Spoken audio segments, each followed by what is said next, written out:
Hello, everyone. Welcome to Work Ready Nonprofit Jobs and You.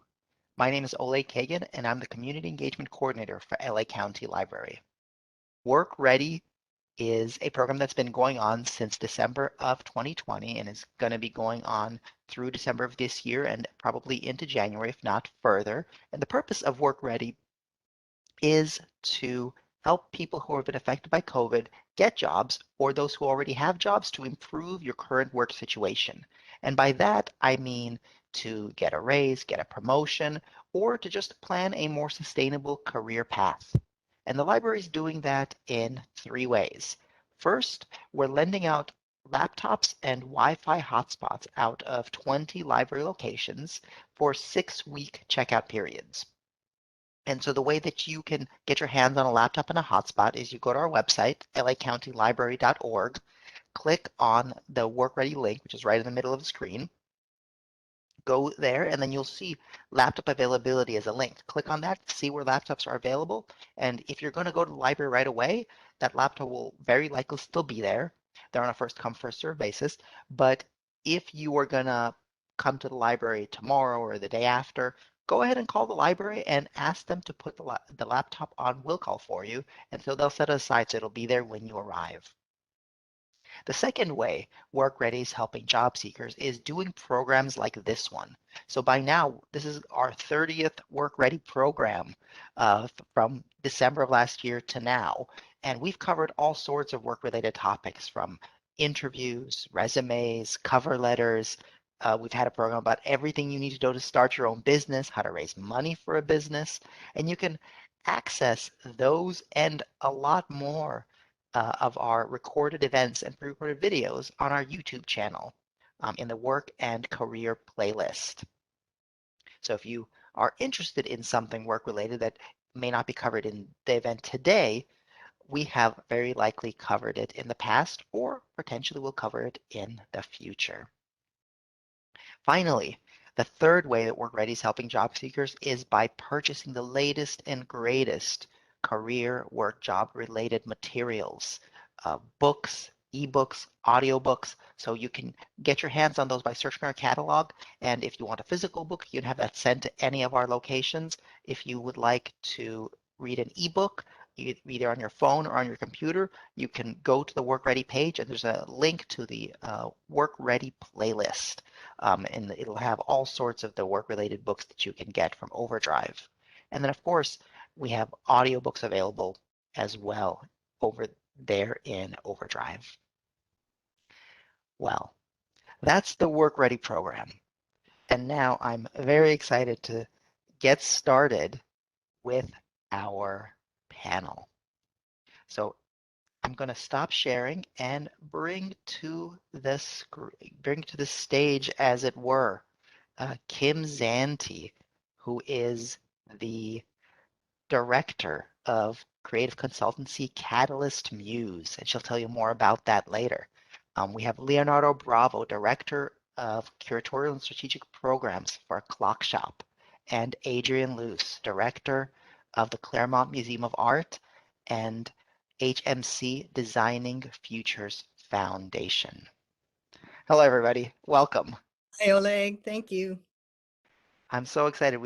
I've got all sorts of questions for you, and I look forward to the questions from the audience as well. I know that we've got a lot of people here, and that as the conversation goes on, they will surely have questions. So, but what I want to start with is an introduction. I want to let people know who you all are.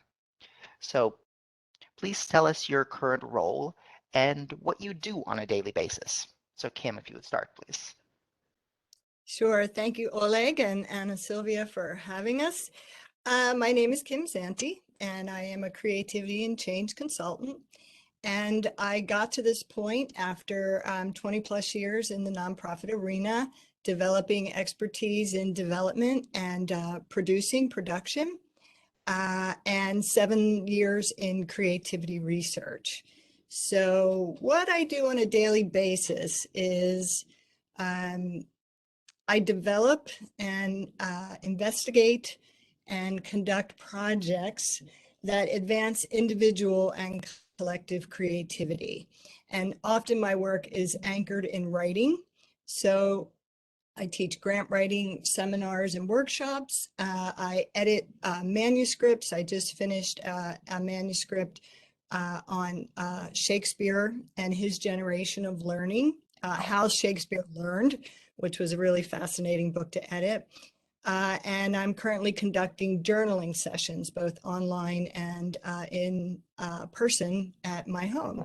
So that's what I'm doing on a daily basis, either presenting those services, offering those services, marketing them. So building a business. Building a business. Adrien, would you like to go next? Sure. And I just want to thank you, Oleg and Anna Sylvia and Kim, for setting up this panel and inviting me to participate. I'm so excited to be here. Finding one's occupation is something that I'm very passionate about. I've spent more than 20 years in the nonprofit sector. I was just appointed the director of the Claremont Museum of Art, so I'm a museum director. And then I have been the executive director of a corporate foundation for HMC architects for almost a decade. So in that role, I oversee donations from the foundation to more than 100 nonprofits trying to advance our mission to build a better world. So I spend most of my day focused on administration, consensus building, and community engagement, I would say. Sounds great. And Leonardo? Hi, my name is Leonardo Bravo, and again, Oleg and Ana Silvia, thank you so much for the invitation in LA County Libraries. I work for a small arts organization in Los Angeles. It's called Clock Shop. I'm the director of curatorial and strategic programs, which means that I get to wear a lot of hats. Clock Shop has a partnership with the California State Parks. And through that, that relationship is based on finding artists, contemporary artists, that will create public art installations in the California State Parks. We primarily work with the LA State Historic Park, which is in Chinatown in downtown Los Angeles. And through that, my role then is to do a lot of research, to do a lot of exploration of which artists are out there in the contemporary world that have the ability to take their visions and do it at this kind of level, meaning creating something that is public and that the public can engage with. Through that, I also do a lot of programming connected to each one of these projects. And the programming, a lot of times, it could be lectures, could be presentations, could be music performances, could be spoken word performances, everything and anything that helps to expand the role of what these projects are all about. And then finally, there's a lot of sort of fundraising and support for these projects that I'm responsible for, especially dealing with a state agency like the California State Parks. So it's blending both all the stuff that we do in the arts and trying to work with a partner that's a state agency. So that's a little bit of my day-to-day.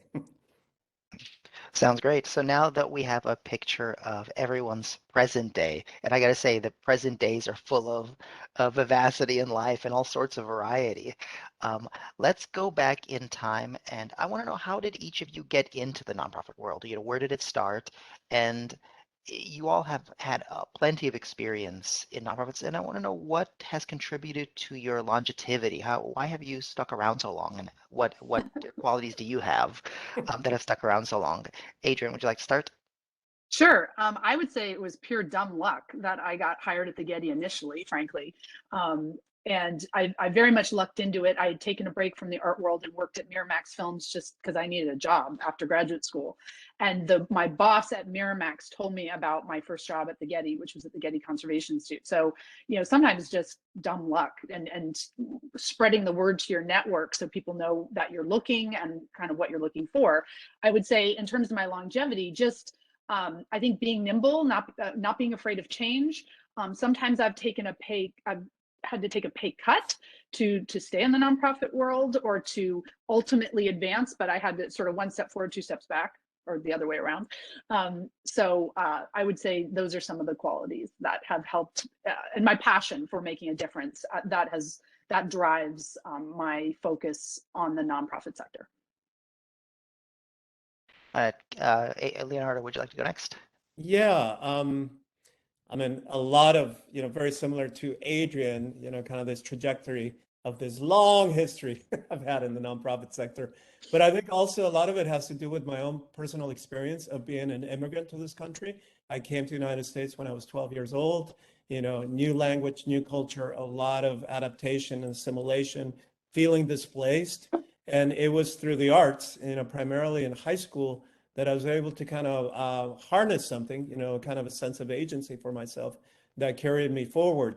And when I came out of grad school, MFA as well, a painter, what I started doing is working for MoCA as a teaching artist. And a teaching artist meant a lot of times it was teaching in the galleries, but also going out to some schools in LAUSD. And I felt my connection was that I saw myself in those students, especially those students of color. I saw myself in their journeys. I could relate, I could connect. And I think that developed my ability to sort of create learning experiences in the arts, a lesson being able to teach in the arts. That carried me forward later on to working with other museums, eventually starting to manage programs such as at the Getty, family programs at the Getty, which really kind of led me into this other world of, directing and leading programs and understanding more of the organizational capacity of what it is. So it was this kind of zigzagging journey, but I think the passion and commitment and empathy has been connected back to my own journey, as an immigrant in this country. So. Thanks, Leonardo. Kim? So I was born in this country, but my first job in the nonprofit world happened after I moved from the East Coast to the Southwest. And I took a job with a Fortune 500 company in marketing in their medical products division. But I really found a place that I loved to go and volunteer was the Center for the Arts. And that's where I spent much of my free time was at the Center for the Arts. So I was under review at the Fortune 500 company and told I was on the fast track. And I looked around and I thought, well, I don't know what I'm on the fast track to. I don't see myself. I couldn't visualize my future there. And at the same time, as luck would have it, I was offered a job as the performing arts coordinator at the Art Center. And it was half the pay, as Adrien had said. I took it because I could see I'd be happier there longer and that it might lead to other things. And it certainly did. It led to a career where I felt very passionate about all the opportunity that was available to artists in the community through the Center for the Arts. There was so much opportunity to develop our programming there, our administration, our fundraising, all aspects of it. And in the nonprofit world, in the Fortune 500 company, I would have made a lot of money. I would have had benefits. And I would have been sort of on this narrow path in marketing. With certainly there would be other opportunities, but at the Art Center, I could wear all those hats and I could initiate the development of these things. No one said, will you go and do this? I just said, hey, can we do this? Can I do this? And so that's how I started. And I think that moment in time, which was many, many years ago, I could say that I continued to work in that way up until my last nonprofit job, which was in 2012. And then I pivoted into research on creativity, which really took a lens looking at that world from a much broader and at the same time more specific focus. So yeah, it was kind of a combination of all the things we're talking about, how I got started. So Kim, I want to take that experience. You made a pivot from working in nonprofits to research in particularly creativity of all things. And so I want to get in a little bit specific about that and also the role of a grant writer in the nonprofit sector. Can you speak to what makes an excellent grant writer? Well, I do think you have to be creative, and creativity meaning that you are generating new ideas, novel ideas that are useful, and that can develop into lots of different things. Grant writing, I didn't say this, but when I started at the Art Center and was the performing arts coordinator, it was the first time I had to write a grant. I didn't even know what a grant was. And the director of the center said, we're going to start a new series and you're going to curate it and you're going to write the grant for it. And I said, okay. And I was terrified because I was a writer and I knew that my writing would make or break whether or not the proposal was accepted. So the grant was awarded, and it was such a feeling of elation, not only because I had worked with a team of people, collaborated to get this proposal in, my writing was polished, and I felt very good about having worked with an editor on it. Um, and and that whole first experience has carried through through the creativity research and into my current consulting business, because I'm writing proposals, I'm initiating projects, and so you have to be persuasive. I think there are several things that go into excellence in grant writing. You don't necessarily have to love writing to be a grant writer, but it helps, because if you're passionate about writing, you're motivated to do your best work. So I think that's a kind of baseline towards excellence, is you have to be a little obsessive about detail. You have to be interested in telling a story, and you have to be interested in working with a team. It might be one other person, it might be three other people, to put together a narrative that is supported by visuals, whether they're still or images or film or video.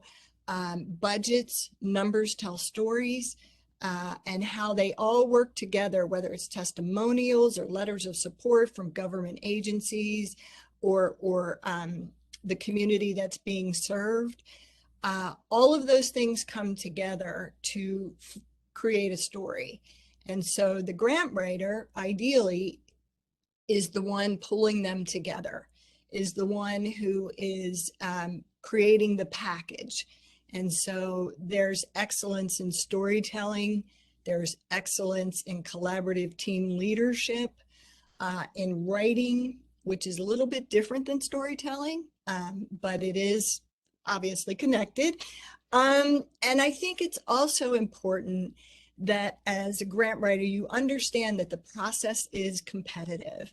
And so it's like sports, everybody's playing on a team and everybody wants to win. And unfortunately, in the world we live in, it is competitive for those resources. So you have to be willing to do what it takes, with everybody working together towards the same goal.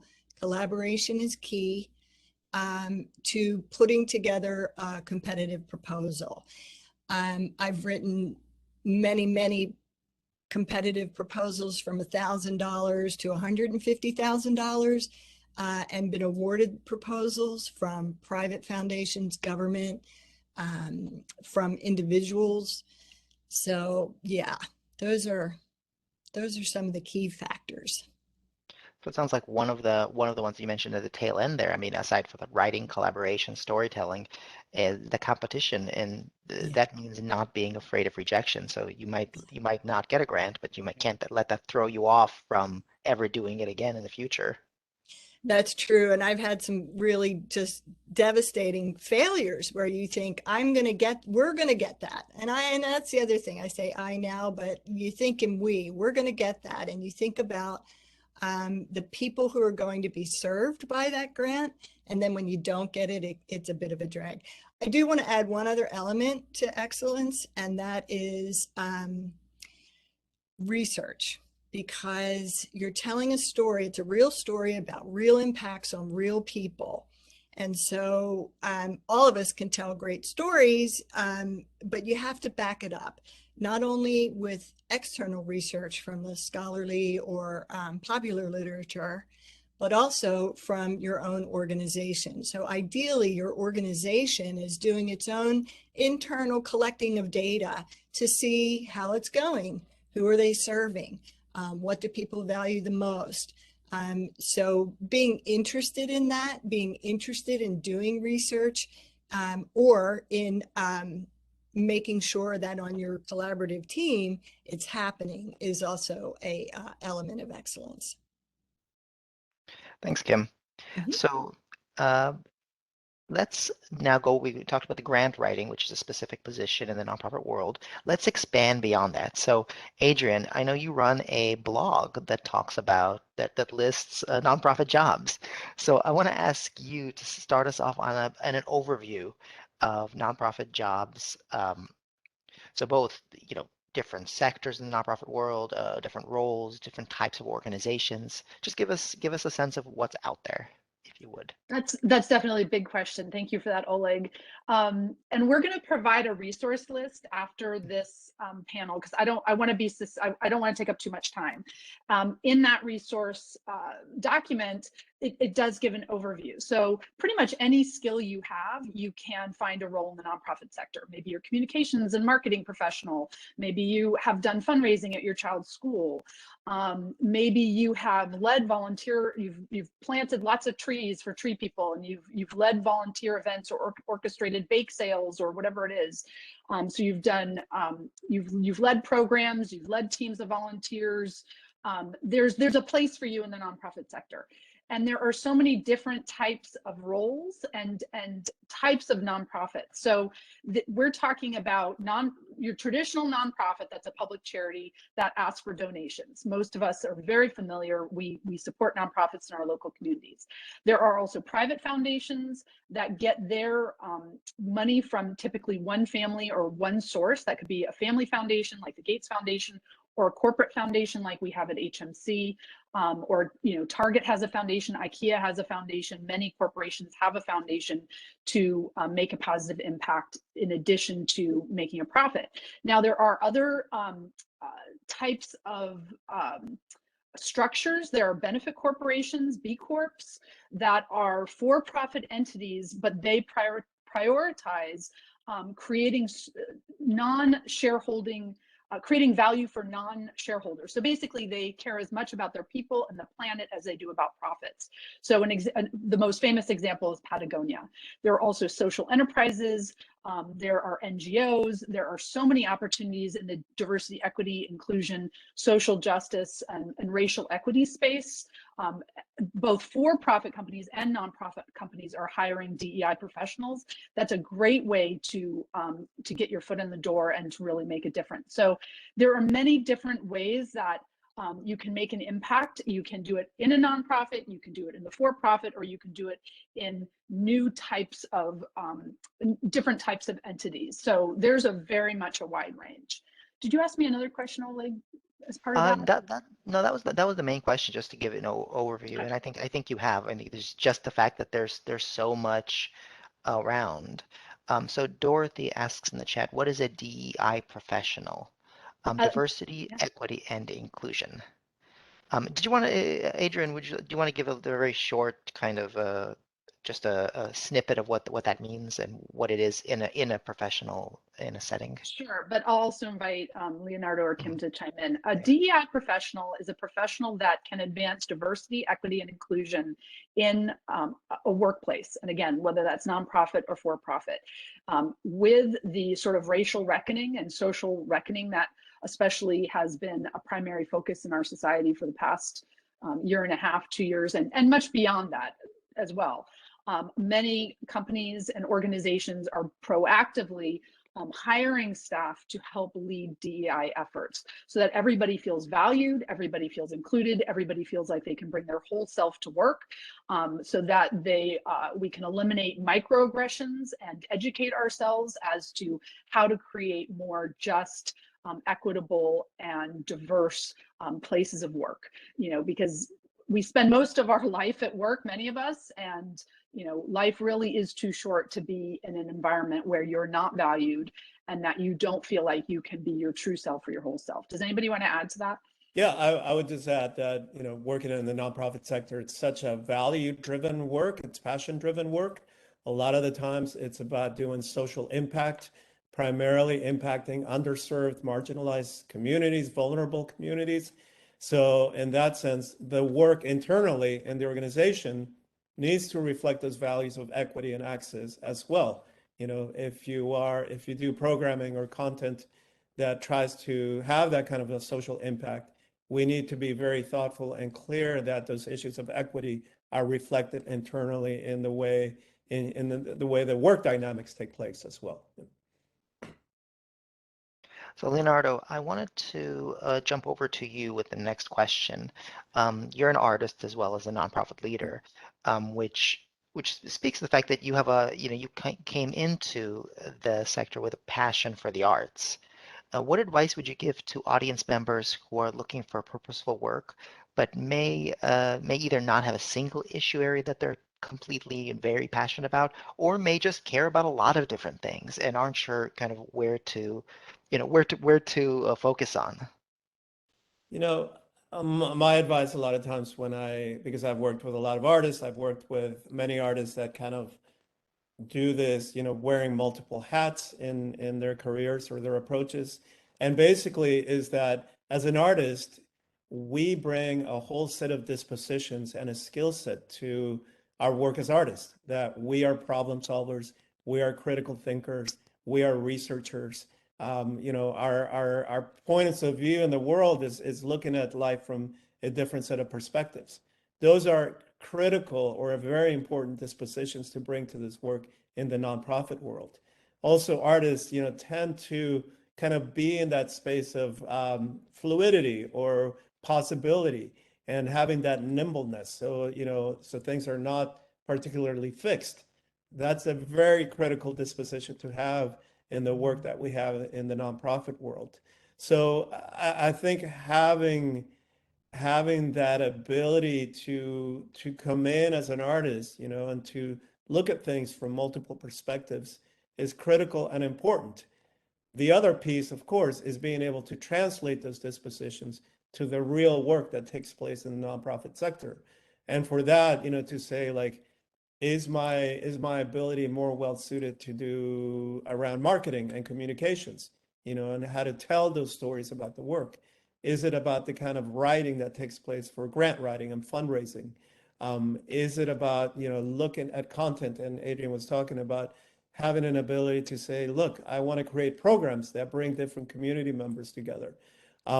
So I think not to let go of that sense that as an artist, you already bring and carry forth a whole set of skills that can translate so well. Certainly, I think you need to find the pathways ultimately, to bring that work. And I can only say, from my personal experience, is that I came out as an artist, as a painter.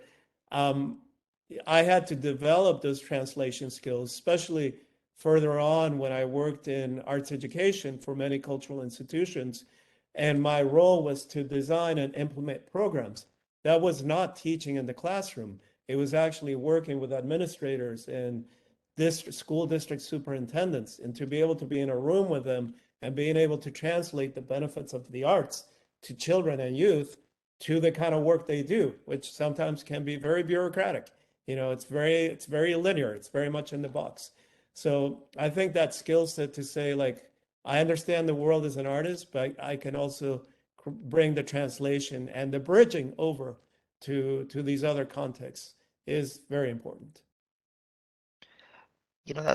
Both what you started with and what you ended with are very compelling. The artist as problem solvers, not the way that many people consider artists, but in fact, it's true. Problem solving research are both huge parts of it. And then what Absolutely. what you said in the end also very important, compelling. Oli, Now, can I add of something to course, that? yeah, sure. I just think, if you have the type of attitude where you just are ready to roll up your sleeves and jump in, I think the nonprofit sector is a great option, because so many times nonprofits are trying to do so much with with limited financial resources, limited staff resources. And I think that's what all of us something that attracts us, but also can be a challenge is, in nonprofit jobs, it's often you, the one to, sometimes it's sweeping, sometimes it's taking out the trash, sometimes it's just leading an event. It does provide an opportunity for people who love to just jump in and figure out what's needed, how can I help, how can I make a difference. I think that sort of esprit de corps is a great personality trait for nonprofits. And it's so important because, I mean, that's the kind of people, like, for example, when I hire folks, I look for that. I mean, that's such an important piece because we all have to be willing to roll up our sleeves and bring out the tables and the chairs and the folding chairs and to have that kind of initiative and that sense of, kind of can-do attitude is crucial. Can I add something as well, Oleg, quickly? I think too, when we step back and look at the differences between the quote unquote nonprofit world and the corporate or the business sector, is that the motivations are different. In a business setting, the motivation is to make money and to make profit and to serve the shareholders, if there are shareholders. And then in the nonprofit world, it's to serve the stakeholders, to serve the community, to serve people. And so you have a very different set of motivations for the work. So it's not only, that follows from how we are internally about the work to the work itself. So programs, as Leonardo is speaking to, developing programs that ultimately are carried out in the classroom, but they have to be designed and developed outside of the classroom. So there's lots of different nuanced ways in which those motivations are played out, but they are very different. You're not just going to a job to make money for a company or for yourself. It's for a much broader and bigger purpose. I had another question lined up, but actually I want to ask a question that Daniel posted in the chat. He writes, "Love being here." Me too, by the way. Love being here. I'm appreciative that I can be among you guys and hear this, and I think our audience agrees. Every time I come to an event like this, I get excited and motivated, but then I start doing research and try to volunteer to help in any way possible, and I find obstacles. What actionable step would you recommend to take to be a part of a nonprofit? So can I just chime in? So we did put together a very, it's pretty thorough, although after we put together the resource list, I kept thinking of more things to add. So, but it has a list. First of all, there's job websites. And I think just realizing trying to get a job is a job. You've got to put in the work. Sometimes I meet people who are looking for a job and kind of sitting back and saying, they can look at my LinkedIn profile. It's like, no, it's competitive. There are many other people that would be thrilled to have those jobs. And it is not easy. I mean, before I got this recent position, I sent out 50 plus cover letters, resumes. I redid my resume 3 times. It was so much work. So first of all, just realizing looking for a job is a lot of work.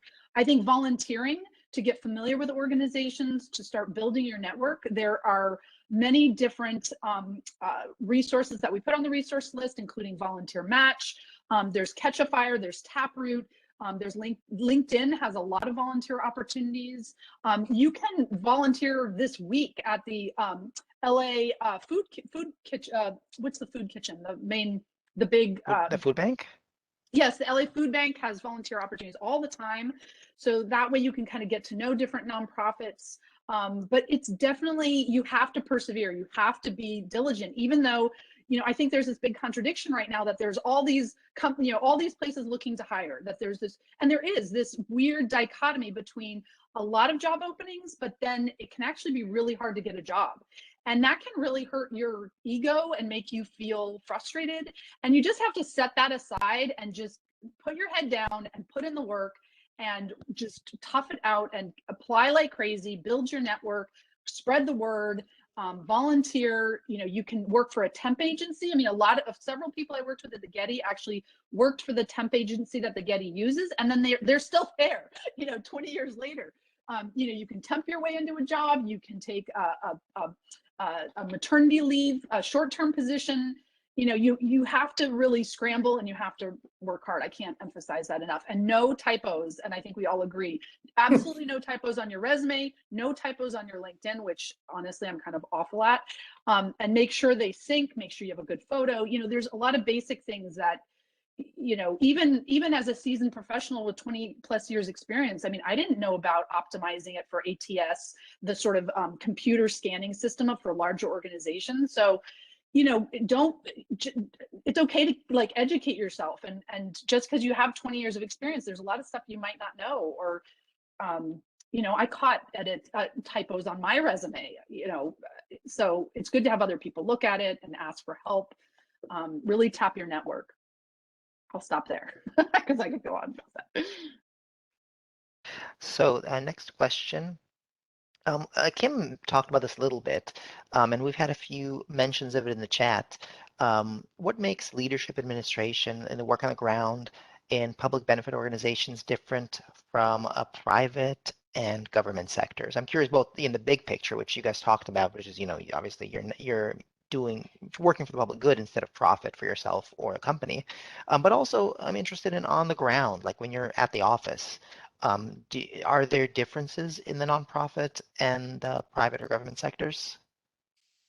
I'll jump in on that. Well, I do think as I said, the motivations and sort of the background of it is different. I think that when it comes to teamwork and collaborative work, it's not necessarily different in the social and the functional interaction of a team, but it is different in that I think someone said earlier how things are so much more fluid and sort of open-ended, that and you're not always going linearly for a goal. You have to have a mind that is willing to explore, and leadership in particular, who is under usually more pressure to perform. That's really hard sometimes, to leave things open-ended. But I think that creative leadership, there's an excellent book on creative leadership, which I'll put in, I'll give it to Oleg to add to the resource list. It is a different set of skills. It's about really helping a team work together to achieve a goal, but maybe not in the most direct and linear way possible. And how do you do that? That there's whole tomes on that. But I think that's a little bit blurry, but functionally, socially, if it's collaborative, it's not terribly different. But again, the motivations for it are different. And I think the pressures are a little different. I mean, I'll use an example of a project that I'm currently developing, and it's to do a creative interpretation project for a park up in the Northeast San Fernando Valley. So with my organization, Clock Shop, we're working with Concui Design Initiative, which is primarily their expertise is urban planning and urban design. We're working with California State Parks. We're working with the community around this park to really do a lot of community convenings to figure out what does the community want in terms of creative signage or a creative project, an artistic project at this park. But in terms of that leadership is kind of exactly what Adrien had said. It's one step forward, two steps back sometimes, because it's a lot of, kind of working as a team, collaborating as a team, moving some things forward, realizing that sometimes the resources are not there, building the patience, because it's not, like Kim said, it's not linear. A lot of times you kind of do a workaround, you pivot around certain obstacles to get to that end point. And a lot of it I found is having those listening skills, understanding what a community wants or needs, what the context is, and then measuring that against what the resources are to be able to do something that has, substance. So I think it's just to reinforce, like, look, there's a lot of give and take, and you have to have that ability and that openness to have that give and take in this work. That makes sense, yeah. Yeah, all the answers. I'm glad everybody started jumping in and giving perspectives and adding to each other's responses. Um, so let's get practical here. Like applying for jobs, cover letters, resumes, interviews. Um, since Adrian, you go through the sites all the time, do you have a recommendation for the best place for those interested in nonprofit jobs? Like where should people Absolutely. search? Yes, absolutely. And we put a lot on the resource list, That everything resource list from, is fantastic. yeah.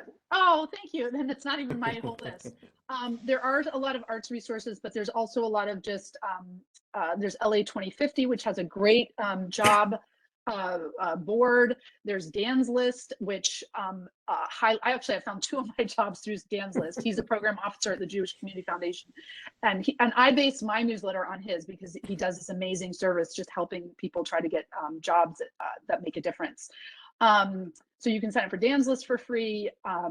You can, so there's local job boards, there's national job boards. I'm trying to, anyway, there's a lot of different job websites. I would say sometimes I just Google jobs, I just do a general Google. I also go in through the job portals of specific employers that I'm lusting after. So let's say recently I was sort of looking at UCLA, so I had them on my radar. I was looking at Art Center and Cal Arts and thinking maybe going into an educational institution. I checked those separately from the job board. So I checked their job portals regularly. And I would say if you're looking for a job, you should be looking at, I look at job boards all the time because I do my job blog. And so I'm looking at least 3 times a week. So I would be looking at least twice a week. You should absolutely be sending out good cover letters. And the only thing I'll say on cover letters is please make sure your cover letter is good, no typos. And honestly, it is not about you. It's about how your skills can serve that position. How are you going to take your skills and advance whatever it is? Maybe it's a coordinator position, an admin assistant position. You need to talk about how you're going to benefit them, not just about you. So that's really important in a cover letter. I would definitely, oh, Mandy just posted, we're going to send out the resource list after the program, and I am answering some questions. I'm trying to answer some questions in the chat as well. You're really good. Yeah. So, and honestly, and don't beat yourself up. As I said, I found a typo, dumb me, and I have 20 years of experience, like on my resume. So, make sure it's very hard to see the forest through the trees. So make sure you give it to family and friends, send it with the job announcement and say with your cover letter and say, like, give me your honest feedback. The more you can just be open to that constructive criticism, the better, because it is very hard. Again, even as a seasoned nonprofit professional, writing a resume, writing a cover letter is really hard. I would also say something I see consistently is in your resume, quantify your impact. Don't just say you did events at your college or you wrote blog posts. Like how many people did it reach? What was the circulation? How many people attended your events? Did you raise a certain money for your child's PTA? And I say that because I did take 3 years off and stayed home to snuggle my second daughter. So I've done it all. I've done full-time in the office, 9 to 5. I've done consulting. I've done kind of working mom, trying to patch things together. I mean, so, just do your best. There's a lot to think about, but you should be sending out cover letters and resumes often, at least 2 or 3 a week, because it can take 3 months to get hired from the time you apply. So you've got to factor that in. Please do not follow up. Do not be like a stalking girlfriend or boyfriend. If the employer says no calls, no emails, like respect that. And the other thing I'll say, and this is the last thing I'll say, is you have to write a thank you note. If you do get an email interview, I cannot tell you the number of people who do not write a thank you email. So you have to follow up then after you do the interview to say, thank you so much for your time. I'm so interested. This is why I think I'd be a great fit. So those are just a few practical tips. Kim, Leonardo? No, I mean, I think just to encapsulate, it's like that perseverance, that persistence, but also I found, when I've been looking for a job, to have that self-discipline to say like, look, my day is starting at 9 a.m. and my day is actually like writing cover letters, doing the research of what jobs are out there, you know, like Yeah. really finessing and tailoring my resume. Like that's a discipline that it takes because it can't just be like, you know what, I'm gonna like it's like a writer, you know, the writer's gonna set aside that time. My day starts writing at this time and just get it done. I just want to say too, I'm trying to answer the questions in the chat, and I must have something that's not allowing me to do that. Some I'll get to, so I'm keeping track of the ones we're not answering during Okay. during talking. I'm keeping track of them and I'll cover them later because there's a few that I know Yeah. that I set aside that we'll cover after we finish with the questions that I have in sort of our general discussion here. Okay. Okay. So So Kim, go ahead. let's talk about some red flags. I'm always interested because partially because it's like the drama and always the good stories, but also because like these things are important. These things are not sometimes things people don't think about until they're there and they are the red flag.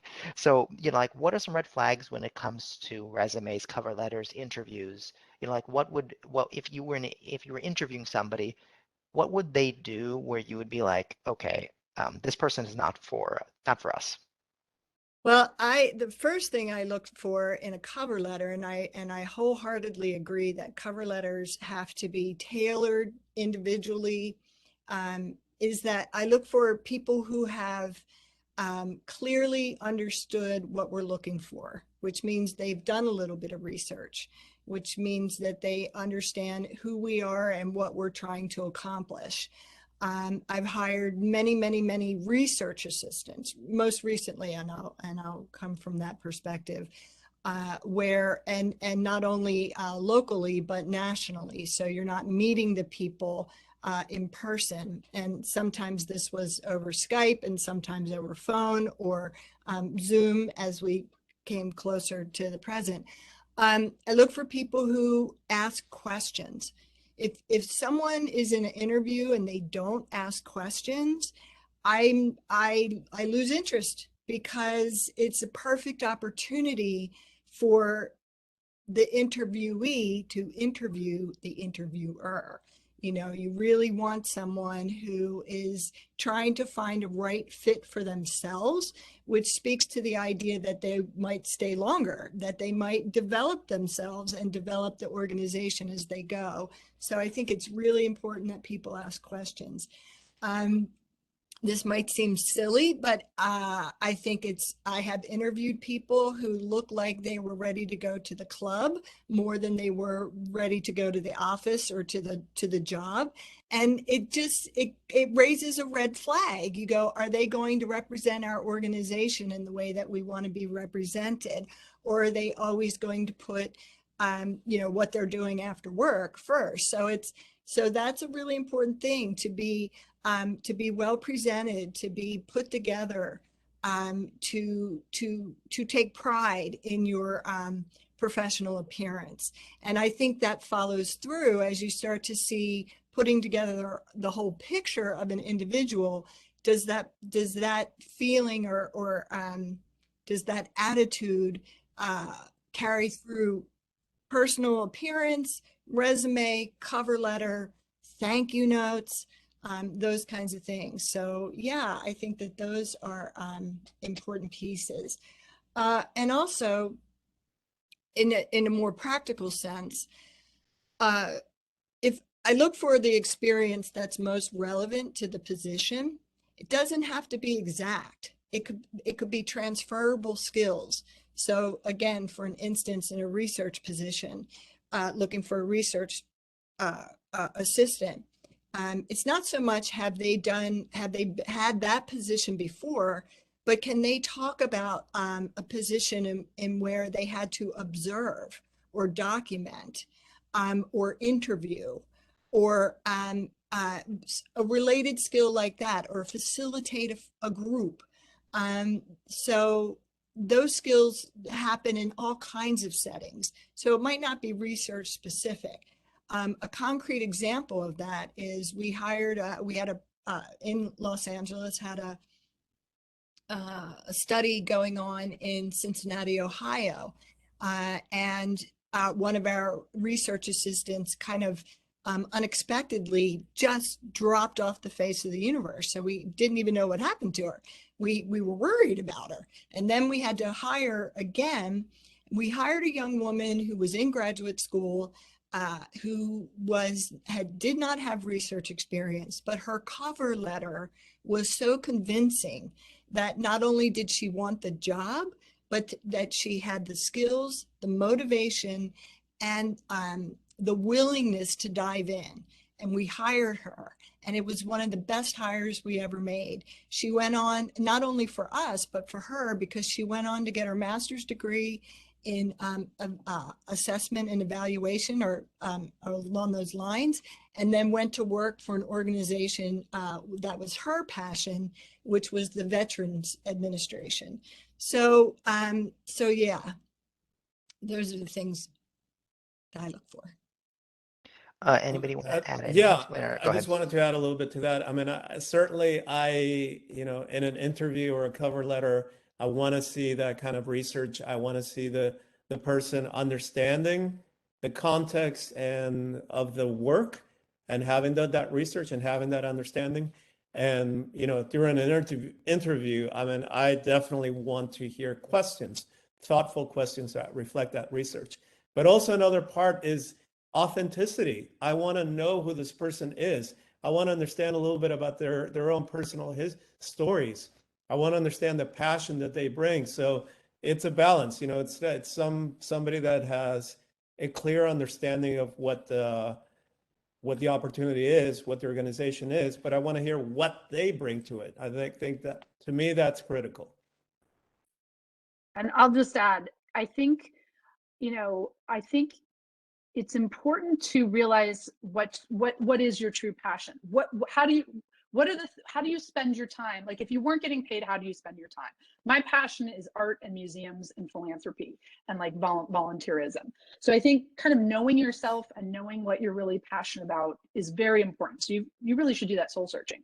In terms of red flags, I had an interview relatively recently where the interviewer, was a woman, a little bit older than myself, maybe a decade older than myself, who said, sort of halfway through the interview, said, "So Adrien, you're married and you have 3 kids. So you've obviously gotten everything you want in life. So why do you want this job? Do you have to work or do you want to work?" That was a big red flag. I was sort of speechless. I sort of looked at her like a deer in the headlights and was like, oh my God, I can't believe this person that came out of their mouth, on so many levels, right? But I think I just held my composure and I just said a little bit of both, just to kind of deflect. I mean, there's no answer for that, right? Like, it's so kind of totally inappropriate on every level. But that was a huge red flag. When she asked me that, I just questioned whether I would want to work with this person. Just because you're working in the nonprofit sector doesn't necessarily mean, most of my career, I've been around like-minded people who are equally as passionate about changing the world. But you can have a toxic boss, you can have a toxic team, you can, right? Like, it's just like the for-profit world. What the advice I would say is, if you do find a position in the nonprofit sector and you love the people you work with, you love the team, you feel empowered, you feel listened to, you feel like you can come in day in, day out and be your authentic self and do good work, hold on to that. Honestly, yeah. I mean, that's why there are certain employers that I've worked for in my career where people have stayed 20, 30 years because they are working with people that they genuinely respect and admire. They feel respected. So I want to just say that just because you're in the nonprofit sector doesn't mean you won't have a toxic boss, doesn't mean that you won't be treated unfairly. That can happen just as easily in the nonprofit sector. So if you do find a position, and I do think that, I mean, I thrive on being around other people who want to work in the nonprofit sector. That my life's driven by that. So I do think there is a big upside, and I do highly encourage anybody to pursue a nonprofit career. I mean, I think all of us have been in the nonprofit sector for so long because, it's truly rewarding. It's truly making a difference. But oftentimes, you will compromise on salary. I had friends who went and worked in finance in New York, and their bonuses were bigger than my annual salary, right? Like, Oh, that was a little hard at sometimes, but ultimately, I do think sometimes in the nonprofit sector, you may get a better benefits package. So it's really important to look at the whole compensation package and not just the salary. Um, and so, but there are pros and cons, and you just have to go in with your eyes wide open. So I've got a couple of questions. The next two questions actually are going to be from the perspective of people who are already working in the field or growing into working in the field. So the first question is, how do you find granting institutions that align with a program or a project's objective? Um, A big question. That's a whole other program, but we maybe cover it a little bit today. Oleg, what do you mean? What can you clarify that a little bit? Sure. So if somebody's interested in applying for grants, the question is, how do you find those granting institutions that align with a program or a project's objective?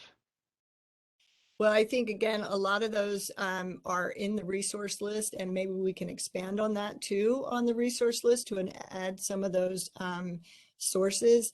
I think with grants in particular, you start with a general Google search. It is a very useful tool to just sort of get a sense of globally what is out there. And then there are many sites, and again, these will be, we'll add them to the resource list that list grants for specific kinds of programming.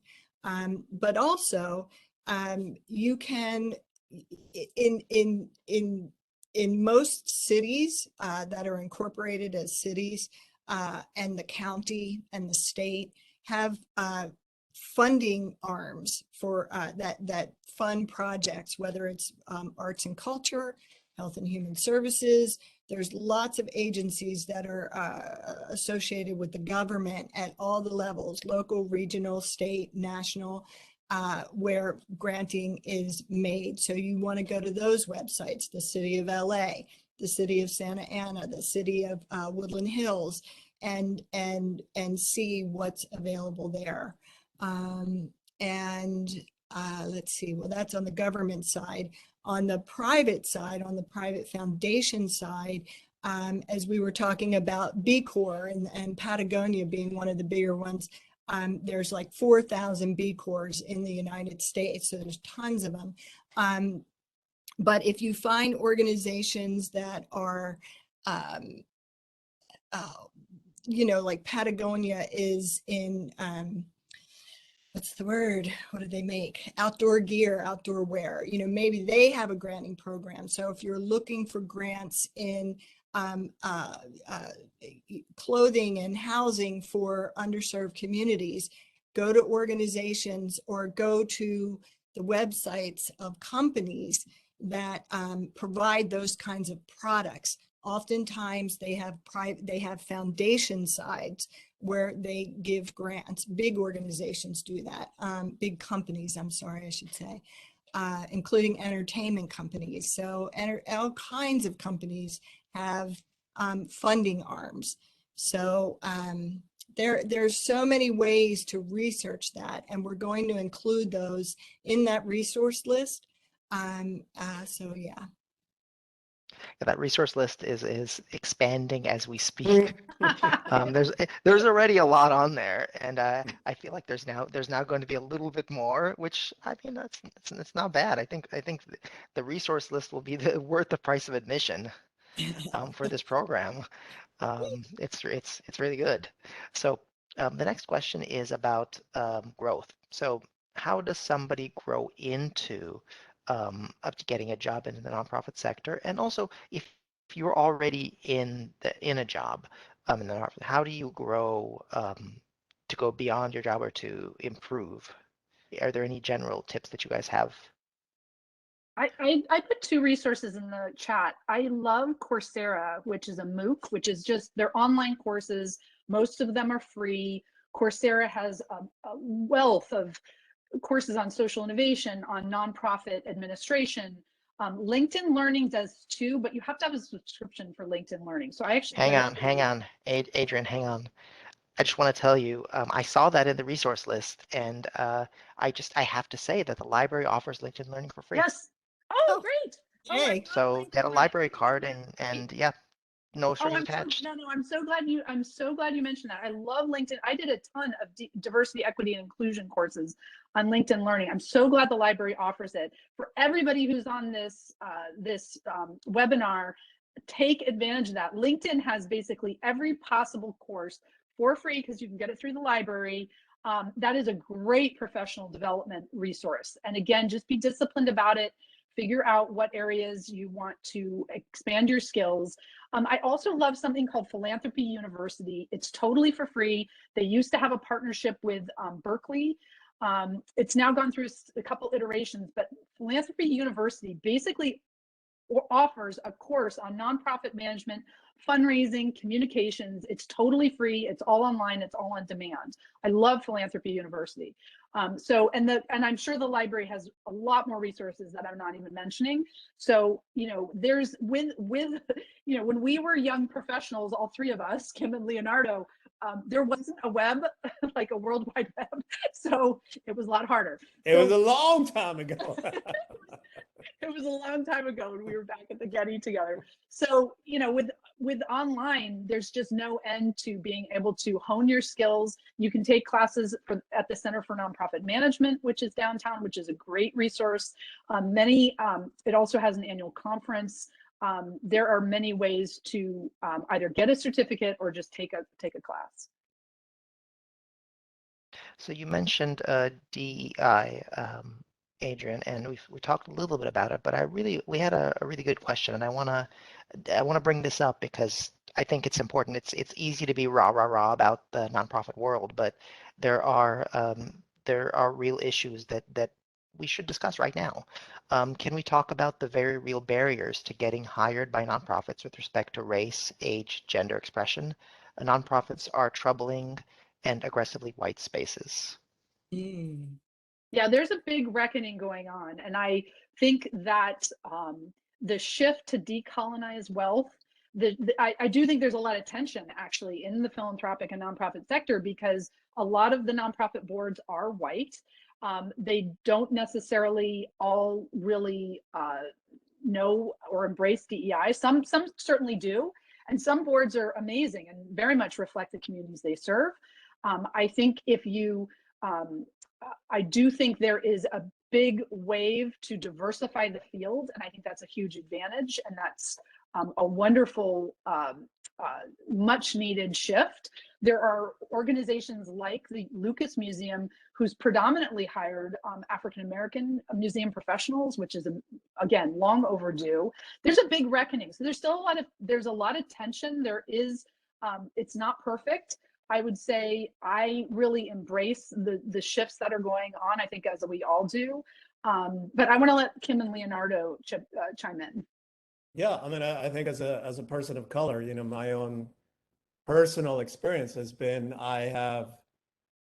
throughout my nonprofit career, I have been primarily in white-led spaces, and there's a sense of like, how do you navigate that you stay true to your own commitment to this work, which ultimately has, in my sense, has always been guided by working with vulnerable communities, working with folks that don't have access. How do I do that through the mechanism or the space of a nonprofit entity?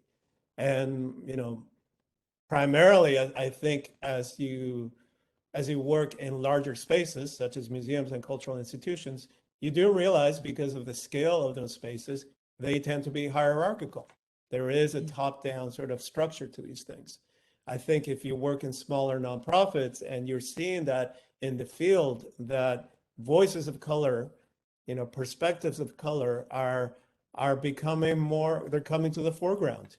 And the reason being because there's a greater sense of agency for those perspectives to not only be represented, but for those perspectives to shape the field itself.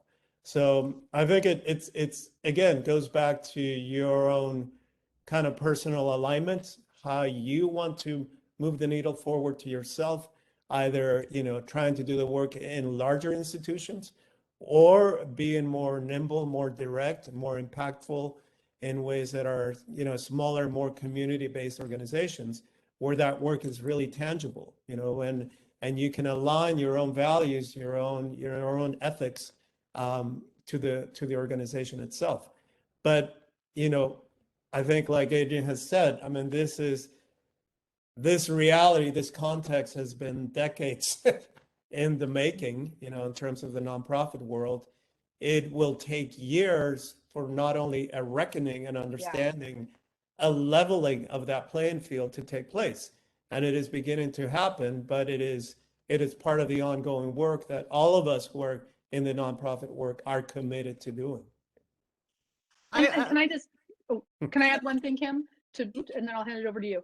I do think if you have experience living in marginalized communities, working with underserved communities, that's a huge plus for nonprofits. Nonprofits are really trying to empower those closest to the issues, and I think that I do think there are good things that will come from this shift. Kim, go ahead.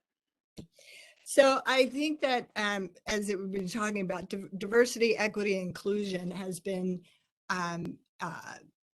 bubbling up for at least 15 years into the nonprofit arena, where it came on the radar as something that had to really be focused on. And here we are 15 years later, where this reckoning worldwide is going on. And in the United States, it's an extremely difficult barrier to get over, because this idea of white privilege and of the hierarchy in not only in the professional world, but in culturally, that people were not even aware of. So it is not perfect. And there is a sense that if you go into an organization, what you really want to look for is diversity that's happening. You want to look at their mission statement and see, do they embrace the values of DEI? Are they committed to them through their programming? Is it reflected in their staff and in their board? And oftentimes, particularly in boards, it's not. It tends to be largely white folks on boards, but it also depends on the organization. And so nonprofits tend to fall in three categories: small, medium size, and large. And the granting organizations and the funding branches tend to categorize funding opportunities in that way. They're sort of scaled to the size of the organization. But I do think that if you feel that you're hitting up against organizations that are aggressively white, you just move away from them and you find those that have white folks that are in the organization, but that have shared values and commitment to even developing further diversity, equity, and inclusion. So, yeah. And there's conversations happening on social media that is outing organizations that may have an outward message of DEI, and there's a lot of talk, but in fact may not be as inclusive as they say they are. So it's important conversations. You have a lot of change happening, but also still much change to be made. Yeah, and I would add too that I think we all have to recognize that everyone comes at work from a different perspective. And as we've all talked about, we all come from different, three of us talking about the same subject, coming at it from completely different ways and different parts of the country and the world. Oleg as well, Anna, Sylvia as well, coming from places where the structure of the nonprofit world might be similar, but the ways that the work is carried out is very different.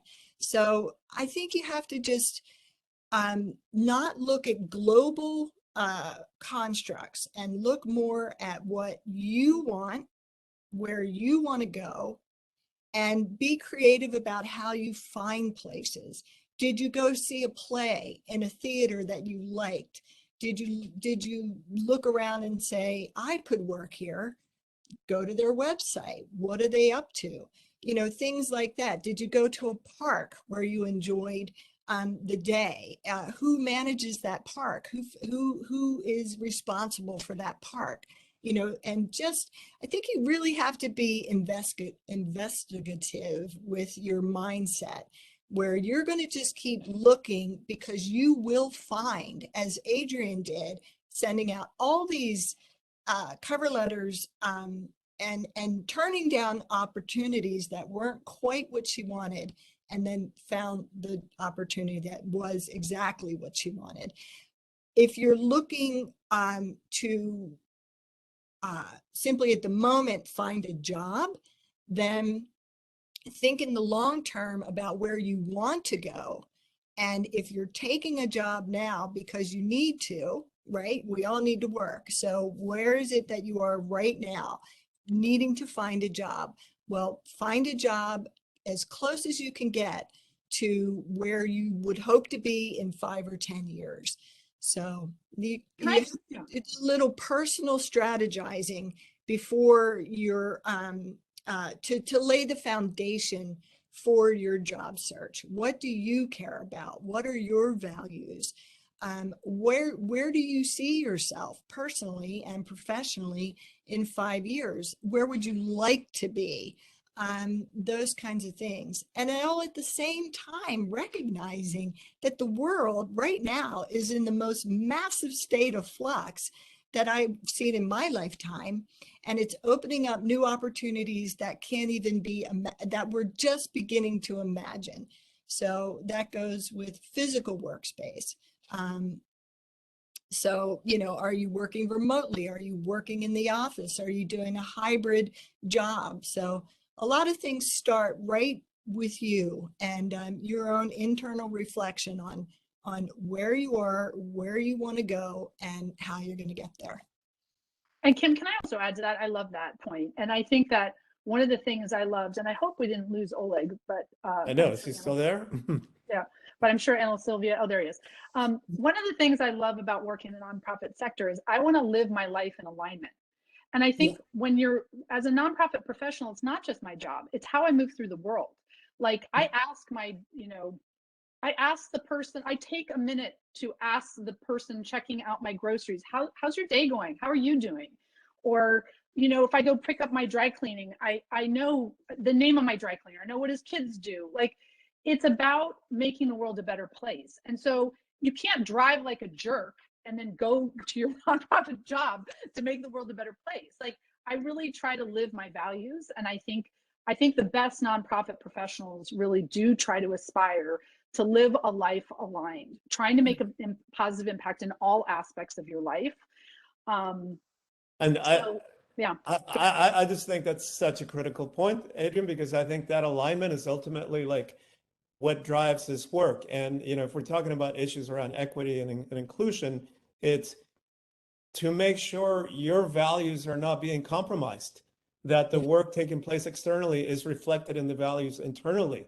And if that situation is toxic, then always reflect back to your heart, your soul, your alignment, your core values, you know, and let that guide you. So yeah, I think that is really, I've left jobs where I did not feel that. And I've left jobs where I did feel that, you know, or didn't feel that, where I felt very much in alignment, but I wanted more, or I wanted something different. So yeah, it really does start with yourself. I think, I'm not sure if Oleg is on. I'm having issues with responding in the chat and the Q&A. So I did want to respond to a question here. Do you have any tips for people with barriers to employment, history of incarceration, gaps in work history, etc.? I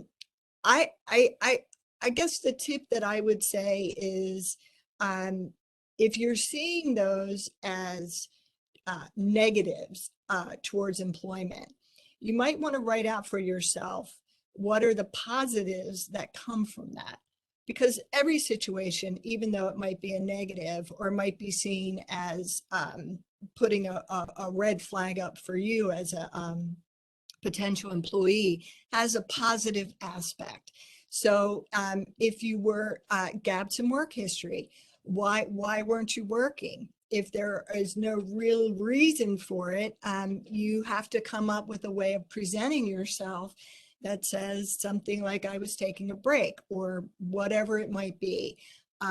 If incarceration is an issue, you might speak about the things that you learned while you were incarcerated, and the ways in which you tried to help yourself and your fellow incarcerated people with learning, because everybody deserves a break. Everybody deserves an opportunity. And if you can show that you believe in yourself enough to say that, to present that, that's a way of getting over those barriers. If an application asks you if you have been, certainly, most certainly, do not lie. Just don't lie. It's much better to tell the truth and say, yes, I have been, and this is what I learned while that was happening. So now we have Ole back, and I'm going to stop talking. Hi. Yeah, I've been kind of popping in and out. WebEx does this sometimes. So I know, Adrien, that you have to take off. So I appreciate you being here. Thank you very much for being on this panel. I don't know if Kim and Leonardo, we have a few more questions. Are you guys okay with sticking around for a Thank few more you minutes? so much. Good luck, everybody. You See all you, are doing a Adrien. great job. See you. Thanks. Bye.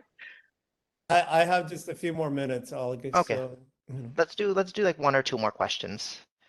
So I've got a few more. Let's do I think you talked about this a little bit. So if you have anything to add, do you have any tips for people with barriers to employment, like history of incarceration, gaps in work history, anything like that? I actually was just Kim talking. just I think I took that one. Yeah. I think I cut out. Okay, so we got that one. So then well, actually, um, do you have any, do you suggest trying to reach out to people in an organization that you want to work for before or during applying for a position there? Thinking about how important it is to hear from others' work experience, but not sure about the best protocols. I think, I mean, that's a positive. I mean, I think there's certain, it depends on the tone.